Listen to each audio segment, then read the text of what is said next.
Keen for your thoughts on the game and how your side has sort of handled all the extra limelight after Sunday's festivities. Sorry, mate, which game?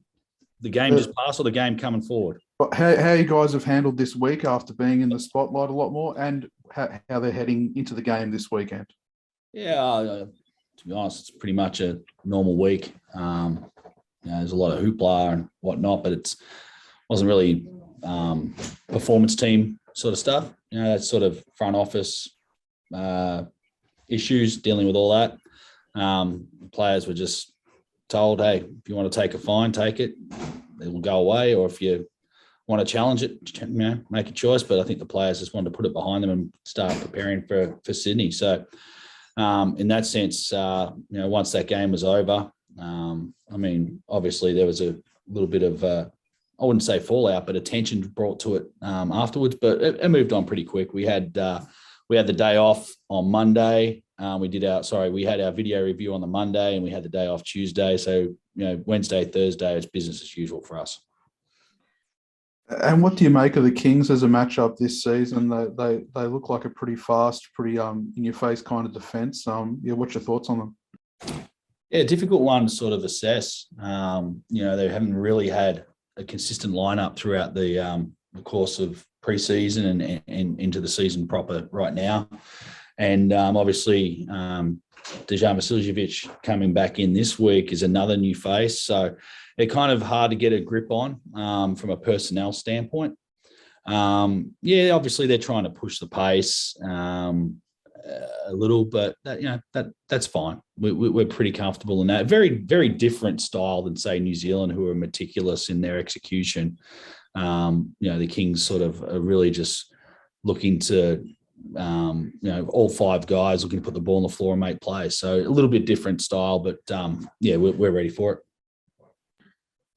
And where do you see the big areas for your guys this weekend? What things do you want to see from them? What sort of things do you want to see lifted up? Areas of our game that can improve. I think we can be better on the boards. Sydney haven't been overly efficient offensively at this point in time. So the last thing you want to do is give them extra possessions.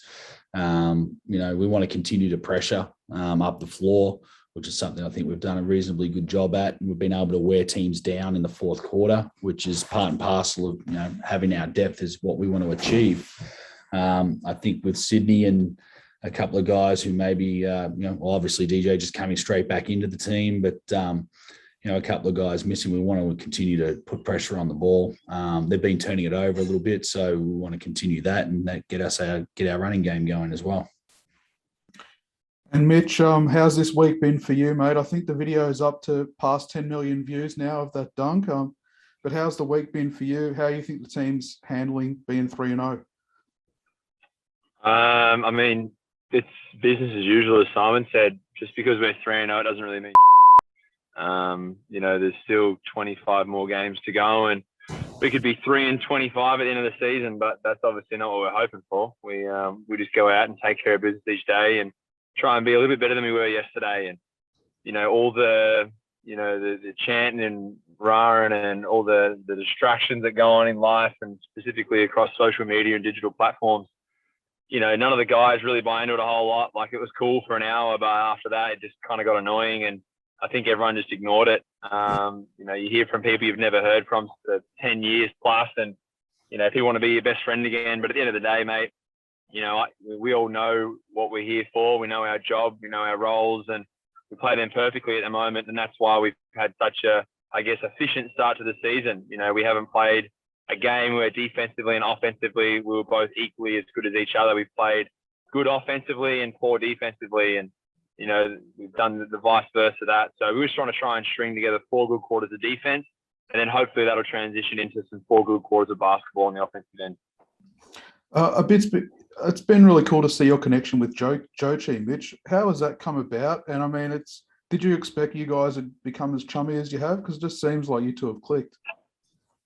Yeah, at first, you want to welcome, new teammates in irregardless. And I think I've always tried to put my hat on that little cap and just say, you know what, I may not, know much about them. I may not, know anything that they like or don't like, but I'm going to be very open. I'll send him a message and introduce myself and send him my number if you need some help setting up or moving furniture or, knowing where to go and get a steak from or whatever it is. Like I've always tried to put myself first and, try and go out for a few beers or a nice meal and try and get them to feel comfortable. And then obviously on the business side of it, it's, you go in every day, you work with them and you have such a great relationship on court and you help them and you be selfless, and Joe was much the same. I didn't know how much English he would know, but, or if the way I talk and the amount of shit I rattle off, if he understood any of that. So to have him, be very receptive, he's very funny, he's very witty, people love having him around. And I guess him and I have had a close relationship playing in the kind of similar spots in 4-5. And I guess we just kind of became really good friends, like, in a way that we both like burgers and food. And it started with the love for food. And then, we went and got a couple of meals together and then a few jokes and hang shit on each other. And then he was telling jokes to me and hang shit on me. And, it just kind of evolved from that and it just became a really nice friendship. So, we spent a fair bit of time off the court together and we seem to run into each other at the most weird and strangest of times. So I don't know if the universe is trying to tell us that we should be even better friends, but we've got our own secret handshake now. So I think that counts for something. And Mitch, how are you guys going about getting more from Joe offensively? Because I know you've only had him for training for certain times and things, but it looks like there's a bit more you guys can probably unlock there. I think from day one, we knew how good he was going to be. We've seen him play in the past. We know how physical and how dominant he can be. He's got great hands, great feet. He finishes well. He has beautiful touch and he understands the game at a very, very high level. So when you have someone like that, irregardless of who it is, you're going to have someone that you can really throw the ball into, can run action through and make him a passing big as well. So definitely, we'll continue to evolve that side of things as well. I think he's doing an amazing job at not forcing anything. He plays within himself, he's selfless and he makes the right reads offensively and especially defensively. And that helps us push in transition and get him easy buckets when second side rotation comes, or I take it strong to the hoop and I can finish it a bit harder off the glass. It doesn't really matter because I know Joe's going to come across and sweep it up and put a lid on it. Simon, on Devon, did you actually get him for training this week? And how's he sort of shaping up in his first few games? No. So Devon hit the floor with his teammates for the first time yesterday, and we just got off the floor right now. He's pretty cactus right now. Actually, he's those are his first two sessions in a number of weeks where he's banging bodies and playing with other guys. So he's pretty sore. He's got a lot to sort of take in sort of a short amount of time. So we're going to see how he pulls up and hopefully he can travel. But my feelings right now is that he might struggle to get on the plane. There's still a bit of work to do there. The virus he had initially when he first arrived in Australia is quite debilitating for him. And then to be the 2-week quarantine straight after that.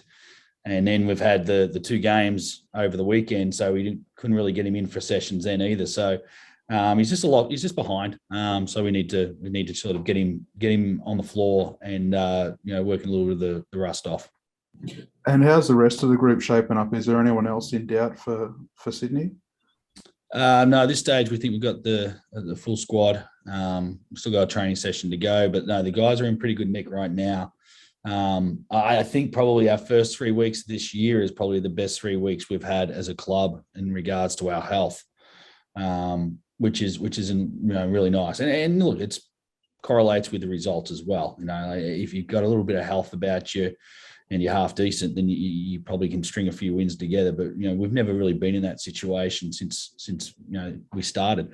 Even going back to Creaky's first training session with our club was the week of the first preseason.